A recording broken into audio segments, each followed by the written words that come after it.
And you've just heard It Starts With You, the first track on Ant Thomas's debut solo EP, 520. And I'm delighted to be joined by Ant now. Hello there. How you doing? It's good to see you. And good to see you too. So what can you tell us about 520 and the songs on it?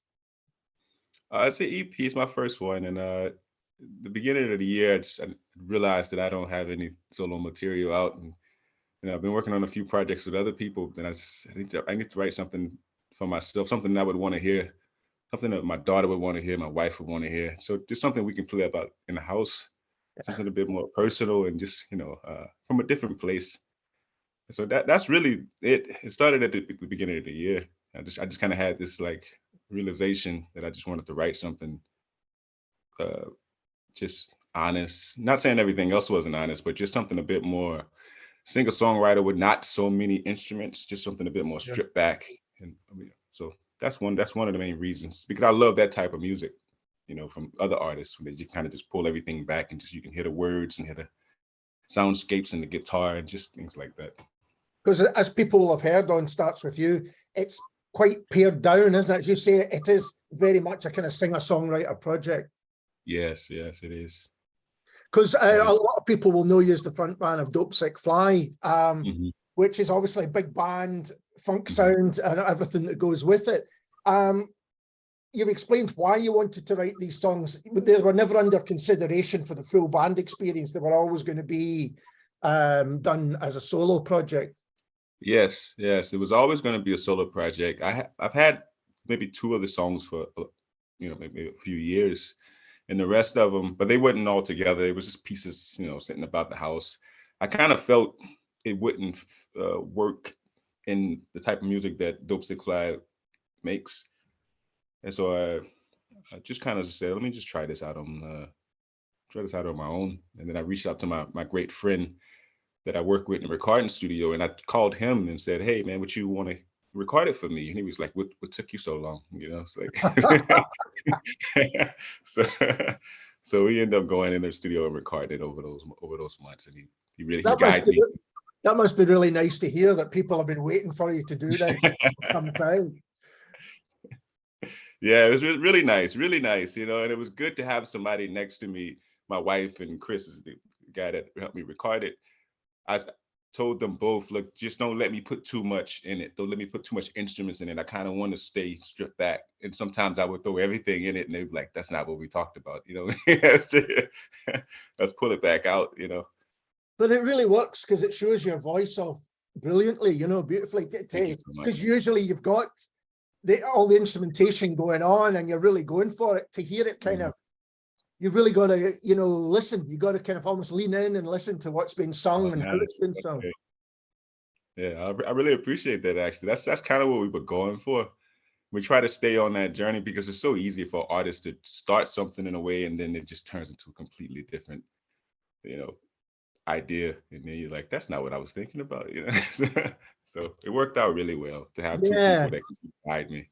I did wonder that, because I guess if you're used to having all the instruments there at your disposal to kind of bring in, it must be quite difficult to go, no, we don't need any bass on that. We don't need any, hi-hat on that, things like that. Yeah, it is really, really difficult, actually. But I think we started in January and we finished in May. So we had time to kind of listen over and over and over again to say, maybe we should take that out because it's just not working. It's taken away from the story. And that made it a bit more easier. As soon as it took away from the story, or took away from a certain lyric, the instrument just had to go, because we knew that it wasn't going to be the main focus on it. It was just supposed to carry the story. And were these songs written specifically for this project, or were there songs that you'd had for a while? It started more as like poetry and they turned into songs. It just kind of started as a big draft without stopping the writing process, and then eventually broken apart, and this is the verse, this is the chorus type of thing. Just playing it openly to my friend Chris and my wife in the studio and saying, this is what I have. And then we kind of crafted that. It's like, maybe you put this here and put that there. It'll work better. It'll tell the story better. So yeah, just kind of like doodling away and then in my wee book, and then brought it to my friend and my wife and let them just read it for what it was. That's an interesting way of doing it. So is that the way that you've often worked with lyrics, that you write them down almost free form as poetry or as just text in a way, and then you kind of pick out something that comes from them? Yeah, I think it's better for me to write that way. I don't know how other people write, but it's better for me to write that way because it helps me just not block the flow. You know, if you're like walking down the street and something just comes to you, you just kind of like write it down exactly for what it is, and just kind of put it away and come back to it later and say, oh, that kind of makes sense, you know. And Yeah. you're saying you've got Chris and your wife are listening and maybe advising you. Was that the kind of recording process that you would say, what do you think to that? And then there would be this kind of collab. So even though it's your solo project, there's a lot of collaboration still going on. Yeah, me and my wife write a lot of music together.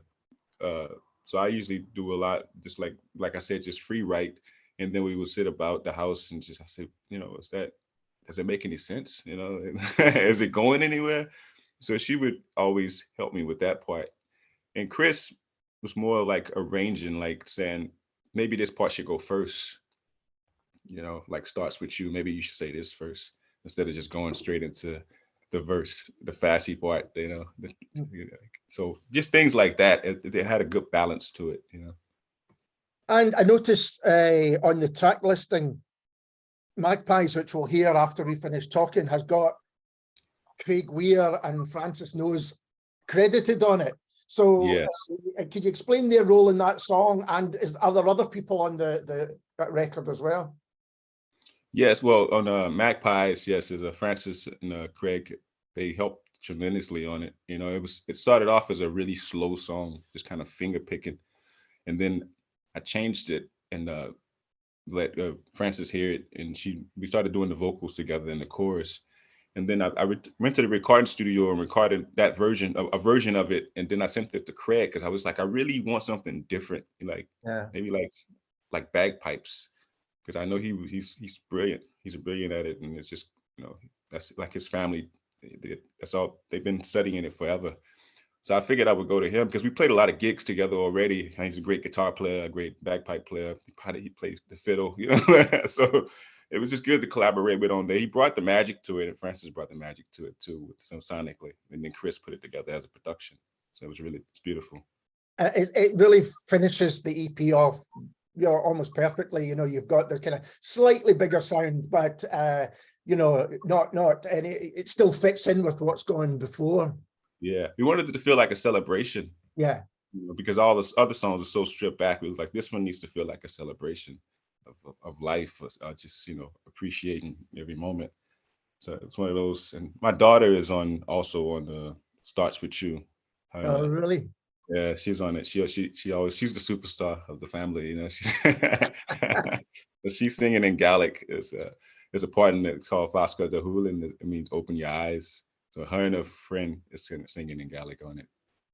So this really is a personal and family project. It is, yeah. They sound like personal songs, you know. They sound like they're really heartfelt songs. Mm-hmm. Yeah, from beginning to end, it's a family project, and, you know, really, really close friends that some friends would just come to the studio and just listen. You know, probably they didn't really tell me to change anything. They just came just to listen, and it felt good just to kind of like play it to your closest friends to see, what do you think about that, and just kind of just sit with it for a bit. And now that it's out there, how's the feedback been? Are people, because people, as I say, they might expect one thing from you, but here you are doing something different. How have they found that? It's really good, actually. Surprised. I was a bit nervous because it is different. You know, it is different, but it fits my everyday personality. It fits my everyday like way of being. With the lipstick fly and stuff like that, you have to kind of switch on the switch when you go on the stage. You know, you have to get, and that's still me too. But, you know, it's just one of those type of things where you're like a performer, and I love that part too. But this part is it's been good. And it's been getting good reviews, and people have been messaging just to, you know, just, I don't know, say great things. I'm still surprised by it. You know, I'm still surprised by it. And the people that said About Time, Yeah. Told you so. Is that the next bit I told you? You should have done this. Yeah. Yeah. People have been telling me to do it for a while. And I was like, I'll get to it. I'll get to it. Because you get busy doing other stuff and you're like, I'll get to it. I'll get to it. So, yeah. And, Dope Sick Fly are known as a fantastic live band. Are you going to play these songs live? Is there plans to do that? Yeah. We're playing next thing we're playing is Mugstock. So we're going to do that live. We played Calburn. We did a few of the songs live. Yeah. And I have my headlining show on the 26th of August at SWG3 Poetry Club, and we're going to do that, just the whole EP. Oh, brilliant. Live. Yeah, so it should be really good. And like the songs, is that going to be a kind of stripped back affair, just yourself on stage, or it's going to start that way? It's going to start as a stripped back effect and grow into maybe like a band members coming in and kind of playing on each song. Like maybe it'll start like it starts with you, is kind of stripped back with acoustic, and then it goes from What's on Your Mind, and then Appetite for Life. More band members might come in and start to play bass and start to play electric guitar, and by the end of it, it'll be a full band. Just kind of want it to grow gradually. Yeah. And I mean, it does sound like you could almost support your own band now if you're going on, like a tour. You've got the perfect opening act. Be like Blur and the Gorillas. Yeah, exactly. Has it given you an appetite for doing more solo stuff, or is it too early to say yet? No, I definitely want to do it. I definitely want to do more solo stuff because you can write from a different place. Sure. You can write from a different place, and I enjoy that place to write from. It's more of an internal place, just kind of like I like to meditate a lot, so it helps me. Writing is the same thing for me, so it was good to put it in a place that it can go. It can go somewhere, because sometimes it just sit around because I have, I don't know where to put it at. If it's Dope Sick Fly or Union of Knives, because it's different. They're completely two different type of things. So yeah, definitely would do a solo thing again. And with both your other bands, because they are bands with quite a few members, is that a case of there has to be much more kind of chat about how things going to go? There's more kind of discussion, and with this time round, I guess you're front and center of the whole thing. Yeah, definitely a discussion. Yeah. In a good way, I'm hoping. But you get there in the end. But is that something that kind of drives the band situation? Everyone kind of not fighting their corner. I'm sure there's no fighting goes on, but you know what I mean? They get kind of arguing in their corner, whereas you've now got this solo project where, okay, you've got people advising you, but it's you at the end of the day that's kind of going out with these songs. Yeah, that is a big difference, to be honest. That is a big difference, with the band. From a Dope Sick Fly point of view, it's 5, 6, few members in it, and bringing the song to the table in a good way, it never ends up the way you have it in your head. Yeah. It changes to a different type of song, and that's actually pretty good, because it's like it ended up being really good live. And then from the Union of Knives point of view, we practice a lot because it's electronic and live instruments also. So everything is precise live. The light show could take about 3-4 hours. So, and that part is great too. In the solo thing, obviously, like you said, you still have this thing where you just want to be your best. Yeah. So all of them you want to be your best in, but I enjoy all of them.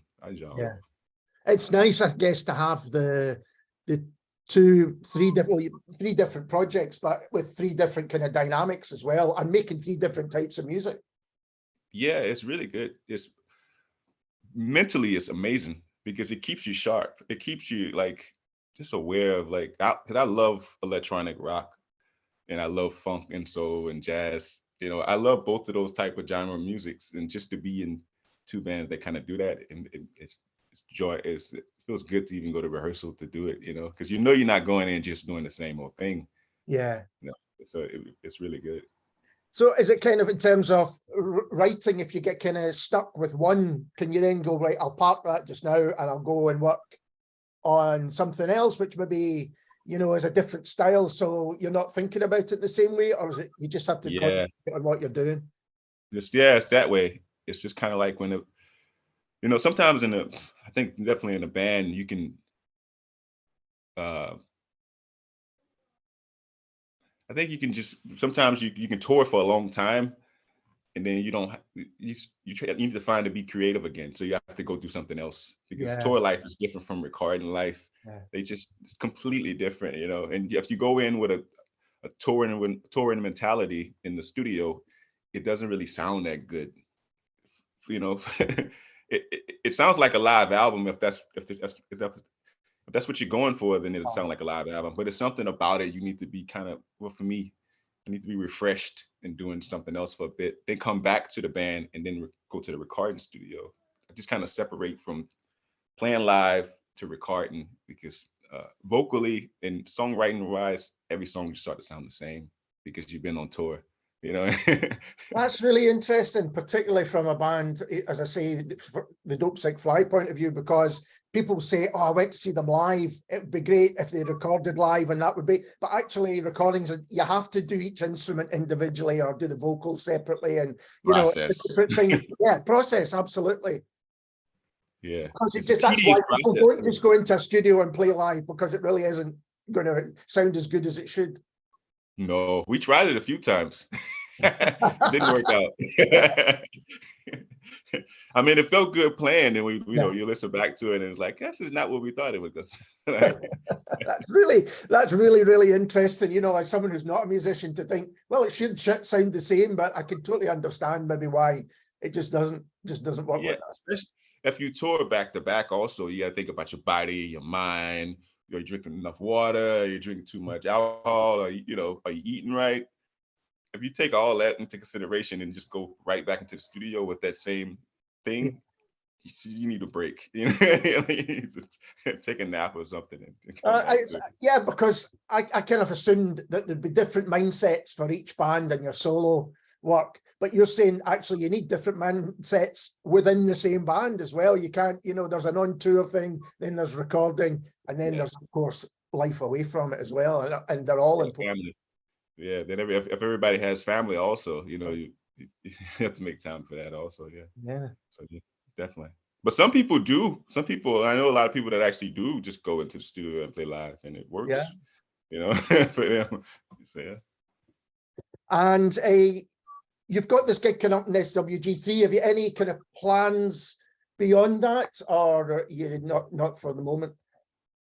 We got a few more dates coming in that needs to be confirmed and kind of looked over, but yeah, it's looking pretty good.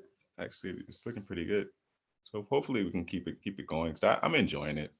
I'm enjoying just like playing acoustic guitar and just kind of, showcase. It's not like all the way upbeat music. It's just kind of laid back music, and then you have a wee bit of sparks of like upbeat folk music.